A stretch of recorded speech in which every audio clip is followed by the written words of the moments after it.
నమస్తే, welcome to వీటీ news. లక్ష్యం సమాజహితం. నేను సోనిషరాజ్. ముందుగా హెడ్లైన్స్ చూద్దాం. ఏపీలో కోర్టులకు బాంబు బెదిరింపులు. అప్రమత్తమైన పోలీసులు కోర్టుల వద్ద తనిఖీలు.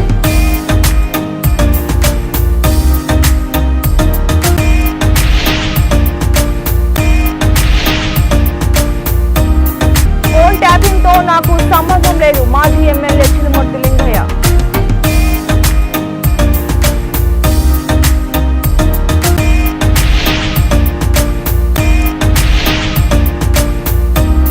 బంజారాహిల్స్ ఉదయ్ నగర్ లో కూలిన పురాతన నాల. మినీ ఇసుక లారీ డ్రైవర్ కు తీవ్ర గాయాలు. ఇక డీటెయిల్స్ చూస్తే సిరిసిల్ల అశోక్ నగర్ లో వివేకానంద విద్యానికేతన్ ఇంగ్లీష్ మీడియం పాఠశాలలో ముందస్తు సంక్రాంతి సంబరాలు నిర్వహించారు. కరస్పాండెంట్ దిడ్డి శ్రీనివాస్ మాట్లాడుతూ రైతు నాగలి, గంగిరెద్దు, ఆవులు, హరిదాసులు, సోదమ్మ, చిన్నారుల సాంస్కృతిక వేషధారణతో కళారూపాలు ప్రదర్శించామన్నారు. వివిధ రకాల పిండి వంటలు, భోగి వంటలు, సంక్రాంతి ముగ్గులు సాంప్రదాయబద్ధంగా చిన్నారులకు భోగి పండ్లను పోసి ముందస్తు సంక్రాంతి పండుగ అట్టహాసంగా జరిగిందన్నారు.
సంక్రాంతి పండుగ సందర్భంగా ముందస్తుగా పాఠశాలలో సంక్రాంతి వేడుకలను ప్రారంభించుకున్నాము. ఈ సంక్రాంతి వేడుకల్లో పాల్గొన్నటువంటి తోటి అధ్యాపక బృందానికి, ప్రియమైన విద్యార్థులకు, గౌరవ తల్లిదండ్రులకు, మీడియా మిత్రులకు అందరికీ ముందస్తు సంక్రాంతి శుభాకాంక్షలు తెలుపుతూ, పాఠశాలలో ఈరోజు సంక్రాంతి ముగ్గులు మరియు పతంగులు, అదేవిధంగా హరిదాసులు, చిన్నారులు వాళ్ళ యొక్క వేషధారణలతో రైతులు మ్యాక్సిమంగా, ఎందుకంటే రైతులకు పంట పూర్తయిన సందర్భంలో సంక్రాంతి పండుగను రైతులు ఉల్లాసంగా జరుపుకుంటారు. కాబట్టి ప్రతి ఒక్కరికి కూడా సంక్రాంతి పండుగను సుఖ సంతాలకు వర్ధిల్లాలని కోరుకుంటూ సెలవు. ఆంధ్రప్రదేశ్లోని పలు కోర్టులకు గురువారం బాంబు బెదిరింపులు వచ్చాయి. చిత్తూరు, అనంతపురం, ఏలూరు కోర్టులకు బాంబు బెదిరింపులు వచ్చాయి. కోర్టు సిబ్బంది వెంటనే ఈ విషయాన్ని పోలీసులకు చేరవేయడంతో పోలీసులు అప్రమత్తమయ్యారు. వెంటనే కోర్టుల వద్దకు చేరుకొని తనిఖీలు నిర్వహించారు. కోర్టులోని న్యాయవాదులు, సిబ్బందులతో పాటుగా కక్షిదారులను కోర్టు నుంచి బయటకు పంపించి డాగ్ స్క్వాడ్, బాంబు స్క్వాడ్ సహాయంతో కోర్టు పరిసరాల్లో విస్తృతంగా తనిఖీలు నిర్వహించారు.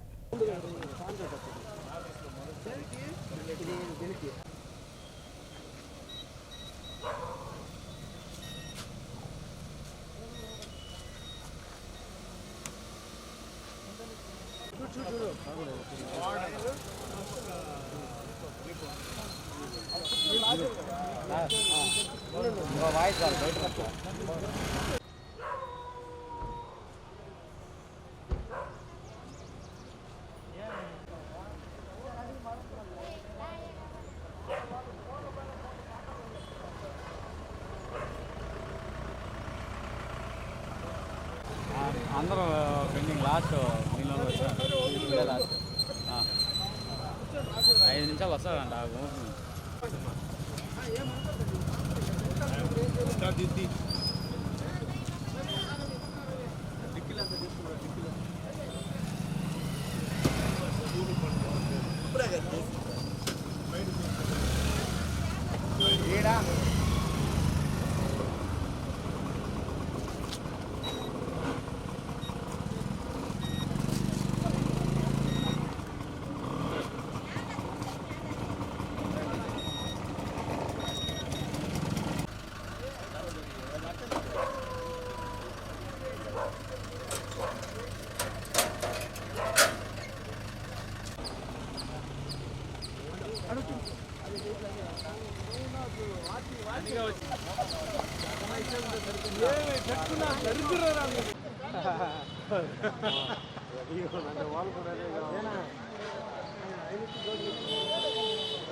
యాభై నిమిషాలకు మానవ బాంబు ద్వారా ట్రై చేస్తాం కూడా వచ్చినట్టు అంటే అమ్మడి చిత్తూరు జిల్లా వ్యాప్తంగా ఉన్న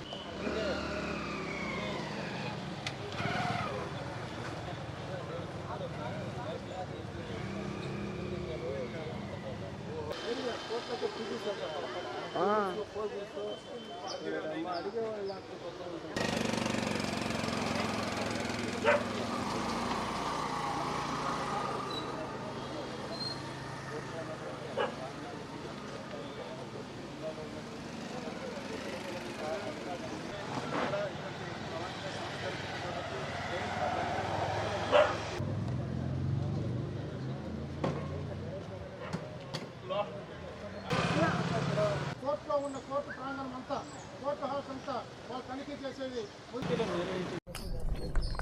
ఈరోజు మనకి ఏలూరు టౌన్ కోర్టు మనకి ఉన్నటువంటి జిల్లా కోర్టులో గుర్తు తెలియని వ్యక్తులు మెయిల్ ద్వారా ఇక్కడ ఐఈడీ బాంబ్స్ పెట్టారని ఒక సమాచారం పైన ఇక్కడ రావడం జరిగింది. జిల్లా జడ్జి గారు ఇచ్చినటువంటి ఫిర్యాదు మేరకు ఇమీడియట్గా మేము ట్యాపింగ్ కేసులో బీఆర్ఎస్ మాజీ ఎమ్మెల్యే చిరుమూర్తి లింగయ్య విచారణ ముగిసింది. అడిషనల్ ఎస్పీ తిరుపతన్నకి 2 వ్యక్తుల ఫోన్ నెంబర్ను చిరుమూర్తి లింగయ్య ఇచ్చారు. దీంతో అడిషనల్ ఎస్పీ తిరుపతన్న మాజీ ఎమ్మెల్యే చిరుమూర్తి లింగయ్యను కలిపి సీట్ విచారణ చేసింది. తిరుపతన్న 2 నెంబర్స్ అడగడంతో తన PA 2 నెంబర్లు పంపించాడని చిరుమూర్తి లింగయ్య సీట్ అధికారుల ముందు వాంగ్మూలం ఇచ్చారు. తనకు ఫోన్ ట్యాపింగ్ కి సంబంధం లేదని చిరుమూర్తి లింగయ్య తెలిపారు. గతంలో అడిగిన పద్ధతిలో మరి కూడా అడగడం జరిగింది. అందులో కొత్త ఏం లేదు. కాకపోతే ఏంటంటే పొలిటికల్ ఈక్వేషన్ తప్పితే ఇల్లు మరొకటి కాదు. ఫోన్ ట్యాపింగ్ అనేది మేము చేసే పని కాదు. అది అధికారులు ఎందుకు చేస్తారు, ఏం సంగతి అనేది వాళ్ళకున్న సమాచారం బట్టి వాళ్ళు సేకరించుకుంటాం. అందులో మా ద్వారా ఏదో సమాచారం అందినట్టుగా మేమేదో మెసేజ్ పెట్టినట్టుగా అది మాట్లాడి మాకు ఉన్న పరిచయాలతోటి గతంలో తిరుపతి మా జిల్లాలో అనేక సంవత్సరాలు పనిచేసిన వాటి మాతో మాట్లాడిన తప్పితే మాట్లాడేటప్పుడు ఎవరితో తెలుసుకోవడం కోసం నెంబర్లు ఆడితే మా పిఏ అక్కడ ఉన్న వాళ్ళు ఎవరో నెంబర్లు ఆడి మెసేజ్ పెట్టడం జరిగింది. అందులో కొత్త ఏం లేదు. ట్యాపింగ్ అనేది అధికారులు కానీ వాళ్ళకున్న అవసరాల బట్టి అలా అక్కిర నిమిత్తం బట్టి వాళ్ళు చేసుకుంటారు. అందులో మేమేం చేయగలుగుతాం? ఈ రాష్ట్రంలో అనేక రకాల నిఘా విభాగాల మీద పనిచేస్తుంటుంది వ్యవస్థ. అందులో భాగంగానే వాళ్ళు ఏ రకంగా చేసుకుని ఎందుకు చేసుకున్నారు అనేది మనకు సమాచారం తెలియదు. అందులో మమ్మల్ని లాగి పదే మమ్మల్ని విచారణ పేరు కూడా పిలిచి ఇది పొలిటికల్ యాంగిల్ చేస్తున్న సిచ్యువేషన్ కనబడుతుంది తప్పితే మరొకటి కాదు. అప్పుడున్న టీంలో పోలీస్ డిపార్ట్మెంట్ ఒక ఆఫీసర్ మాకు ఫోన్ చేయడం జరిగింది. 1-2 సార్లు తిరుపతన్న గారు ఫోన్ చేయడం జరిగింది. పలానాలు తెలుసా అని అడిగితే తెలుసు అన్నట్టుగా ఎవరు తెలుసుకుని చెప్పని చెప్పి అప్పుడు పబ్లిక్లో ప్రచారం ఉన్నాం కాబట్టి పక్కన వాళ్ళు ఎవరో నా నెంబర్కి వెళ్ళి SMS చేశారు. ఆ SMS చేస్తే ఆ నెంబర్ని ఏం చేసారు ఏం సంగతి నాకు తెలియదు. వాళ్ళు మీకు పొలిటికల్గా యాంటీ కాబట్టి మీరు నెంబర్లు ఇచ్చారా అని అడగడం జరిగింది. నాకు పొలిటికల్ యాంగిల్ అంటే 100 మంది ఉంటారు, ఒకరిద్దరు ఉండరు కదా. వాళ్ళు ఎవరు నాకు సంబంధం లేని వ్యక్తులు నేను ఇవ్వలేదు. నాకు సంబంధం లేని వ్యక్తులు వాళ్ళకి ఇవ్వాల్సిన పని లేదు. అధికారులు అడిగారు కాబట్టి మా వాళ్ళని తెలుసుకొని మెసేజ్ పెట్టడం జరిగింది. అంతా తప్ప మీ ఫోన్ ట్యాపింగ్ కానీ మాకు కానీ ఎలాంటి సంబంధం లేదు. మీరు ఎందుకు చేస్తారు ఏం సార్ మీ అధికారులు తెలిసి ఉండాలి. అది మాకు సంబంధం లేని విషయాన్ని మమ్మల్ని పదే పిల్లడం మంచిది కాదని చెప్పడం జరిగింది.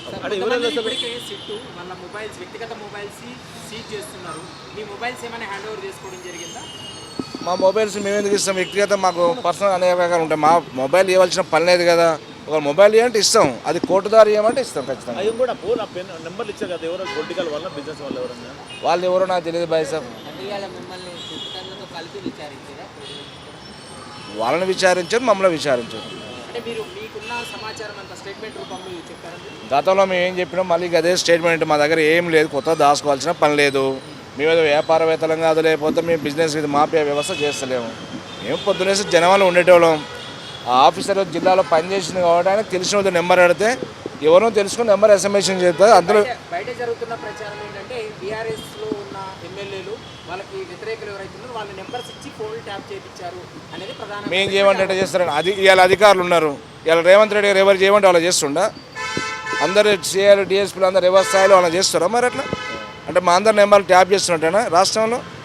అదేం పద్ధతి? వాళ్ళకి అవసరం ఉంటే చేసుకుంటారు. అది మేము చేయమంటే చేస్తారా వాళ్ళు ఏమన్నా? ఇప్పుడు మేము చేయమంటే చేయరు కదా. అక్కడ నిమిత్తం వాళ్ళు ఏముంటే వాళ్ళు చేసుకుంటారు. వాళ్ళు అవసరం, డిపార్ట్మెంట్ అవసరం, గవర్నమెంట్ డైరెక్షన్ ఏముంటో వాళ్ళు చేసుకుంటారు. Thank you. మళ్ళీ ఏం చెప్పలేదండి. నేను సాదాసీదా రాజకీయ నాయకుడను. నేను 3 సార్లు కల్వకుర్తి నుంచి ఎమ్మెల్యేగా గెలుపొందడం జరిగింది. మా కల్వకుర్తి ప్రజల ఆశీస్సులతోటి, దీవెనలతోటి మా కల్వకుర్తి ప్రాంతానికి సేవ చేసే భాగ్యం కల్పించారు. నేను పారదర్శకంగా పనిచేయడం జరిగింది.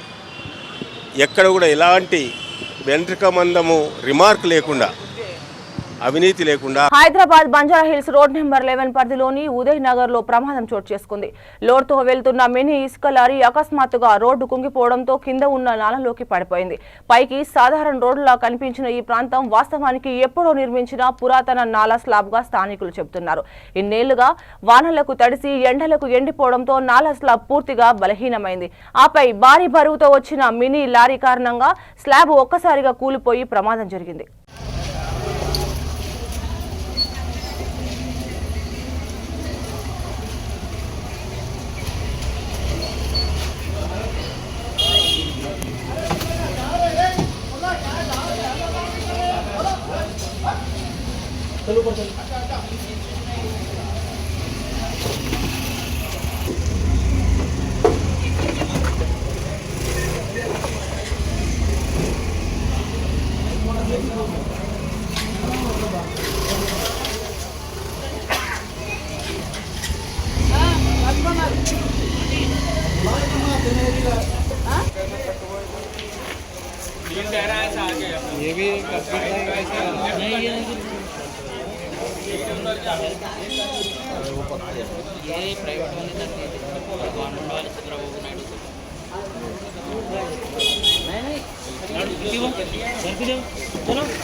నేను నజీర్ భాయ్ మాట్లాడుతున్నా, ఉదయనగర్ రోడ్ నెంబర్ 11 బంజారాయిల్ నుంచి.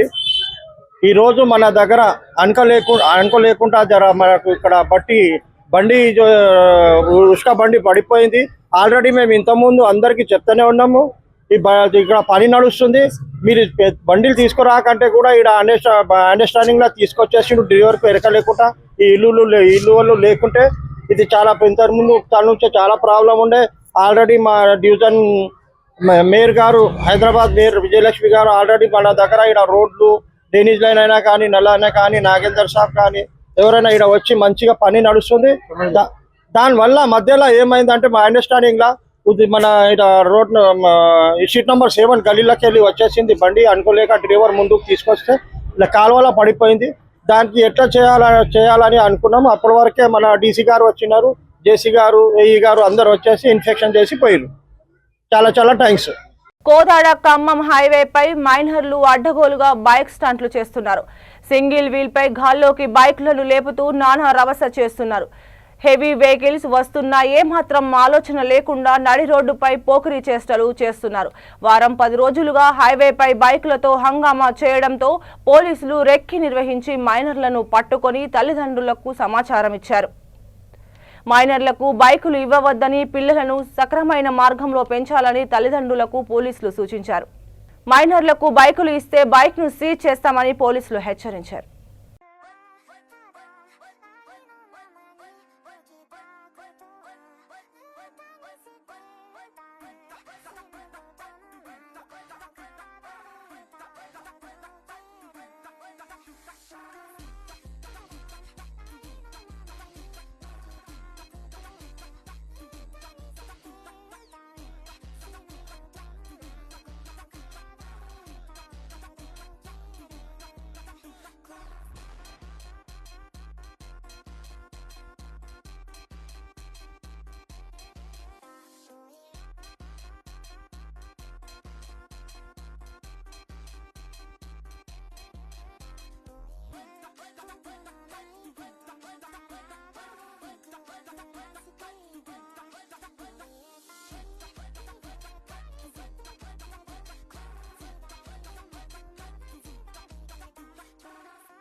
భాగ్యనగరంలో సినీ నటి నివేత పేతురాజ్ సందడి చేశారు. హైదరాబాద్ జూబ్లీ హిల్స్ లో వీకేర్ సెంటర్ ఆఫ్ ఎక్సలెన్స్ ను సంస్థ ప్రతినిధులతో కలిసి ఆమె ప్రారంభించారు. దేశంలోనే తొలి single day facial architecture centre గా వీకేర్ సెంటర్ నిలుస్తుందని సంస్థ వ్యవస్థాపకులు కోరలిన్ ప్రభా తెలిపారు. అంతర్జాతీయ ప్రమాణాలకు అనుగుణంగా ఆధునిక సంకేతకాలతో కూడిన వ్యక్తిగత స్క్రీన్ కేర్ సేవలను అందించడమే లక్ష్యంగా ఈ సెంటర్ను ఏర్పాటు చేసినట్లు ఆయన తెలిపారు.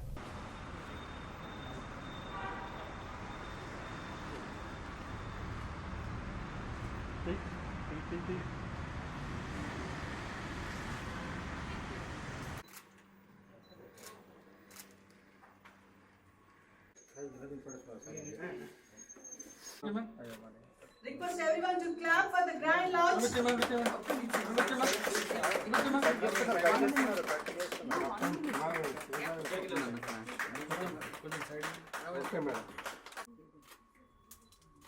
Congratulations, ma'am. Thank you.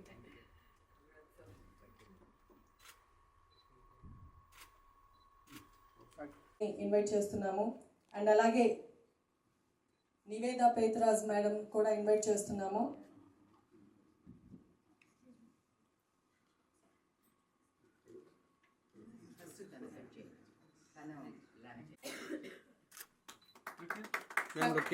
Let's clap everyone. And next మా chairman WeCare group chairman Prabhareddy గారు లైవ్ క్లాప్ చేస్తారు. ఒకసారి గట్టిగా క్లాప్స్ తో వెల్కమ్ చెప్దాం.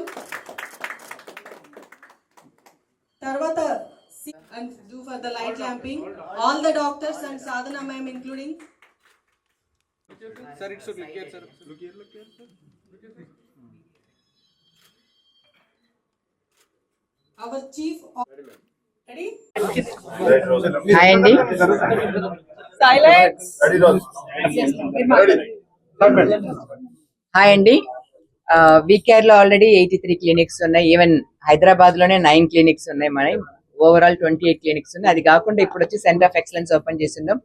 కొరియన్ టెక్నాలజీ ఇండియన్ స్కిన్ కి తగ్గట్టు ఇక్కడ సెంటర్ ఆఫ్ ఎక్సలెన్స్ లో ట్రీట్మెంట్స్ అనేది ఇవ్వబోతున్నాం. దీంట్లో వచ్చి ఉండే మెషిన్స్ అన్ని చూస్తుంటే మీకు worldwide the best machines, best technology తీసుకొచ్చిండం. వీకేర్ ఎప్పుడు ట్రస్ట్ చేసేది డయాగ్నోసిస్ స్కిల్స్ లో ట్రస్ట్ చేస్తాం. డయాగ్నోసిస్ ప్రాపర్ గా ఉంటే ట్రీట్మెంట్స్ డిజైన్ చేయటం ఈజీ. సో అదేలాగా ఇక్కడ కూడా డయాగ్నోసిస్ కంప్లీట్ గా మీ ఓపెన్ పోర్స్ ఎలా ఉన్నాయి, పిగ్మెంటేషన్ ఎంత డీప్ గా ఉంది, రింకిల్స్ ఎక్కడ ఉన్నాయి, సో దానికి తగ్గట్టు ఏ ప్లేస్ లో వర్క్ చేయాలనో ఆ ప్లేస్ టార్గెట్ చేసి వర్క్ చేసి